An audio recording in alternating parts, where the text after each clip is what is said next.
சாதாரணமாகவே குழந்தைகளை வளர்ப்பது அப்படின்னு சொல்கிறது ஒரு மிகப்பெரிய கலை அப்படின்னு சொல்லலாம். சின்ன சின்ன பிரச்சனைகள், உடல் நலம் சார்ந்த சில பிரச்சனைகள் இருக்கும்.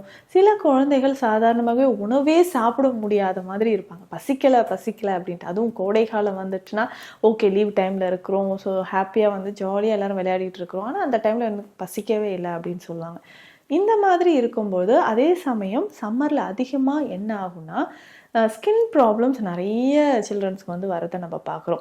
அதாவது சருமத்தில் வந்து சின்ன சின்னதாக வேர்க்குருவுகள் வர்றது, ஃபங்கல் இன்ஃபெக்ஷன் ஏற்படுறது, இந்த மாதிரி நிறைய பிரச்சனைகள் இருக்கும். பாடி ஹீட் அதிகமாகிறதுனாலையும் நிறைய பிரச்சனைகள்.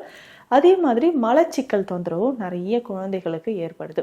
அதேமாதிரி உடல் உஷ்ணம் தொடர்பாக வரக்கூடிய சில பிரச்சனைகள், சருமத்தில் வரக்கூடிய சில நோய்களும் குழந்தைகளுக்கு வருது. இப்போ பேசிக்காகவே குழந்தைகளை பாதுகாக்கிறதுக்கு இந்த கோடை காலங்களில் ஸ்பெஷலாக நம்ம எந்த மாதிரியான உணவுகள் கொடுக்கலாம்?